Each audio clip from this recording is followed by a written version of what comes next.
Welcome to Storytime at the Houston Public Library. My name is Miss Caitlin, and today I'd like to share a little bit with you about the three sisters. When Native people of North America speak of the three sisters, they're referring to the corn plant, the bean plant, and the squash plant.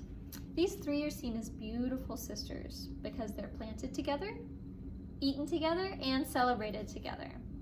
They're very important foods for North American tribes, and many legends have been told about them. The Haudenosaunee, the Cherokee Nation, as well as other Native nations and tribes tell their own version of the legend of the three sisters. Today, I'll just share one version, introducing you to the three. Ready?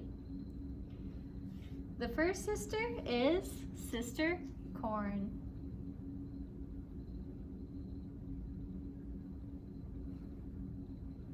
Here she is, planted in the dirt. Then we have Sister Bean. You see the vines, leaves, and these are the beans. And then last, there is Sister Squash. Here's the squash, flower, big leaves, and some vines too. These three sisters are very different in the height and the way that they look. The oldest one is Sister Corn. She wears a pale green shawl and has silken hair that blows in the wind. She grows very tall and strong and allows her sisters to lean on her for support. She keeps watch over her sisters, looking for danger and warning them. The middle sister is Sister Bean. Sister Bean is dressed all in green. At first, when she was young, she could barely crawl, but now she grows tall, using Sister Corn for support. In return, Sister Bean gives nutrients to the soil that helps Sister Corn grow even taller and stronger. The baby of the family, the youngest sister, is Sister Squash.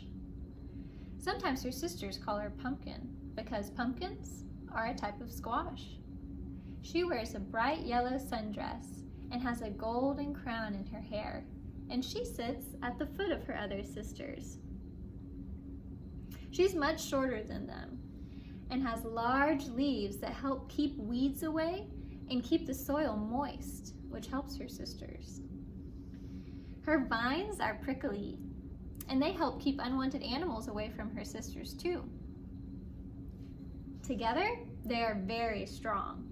When an animal comes and tries to eat them, tall Sister Corn can give a warning, and Sister Squash can put out her prickly vines and keep the animals away. Watch out, Mr. Bunny. So each of the sisters help one another to grow strong and healthy. In order to grow and thrive, they each need to be different and depend on one another, just like a real family. You know, there is one way that the sisters are alike. They all love each other dearly. And when they stay together, that's when they're very strong. Thank you for listening to my story. I hope you enjoyed it. We'll see you next time.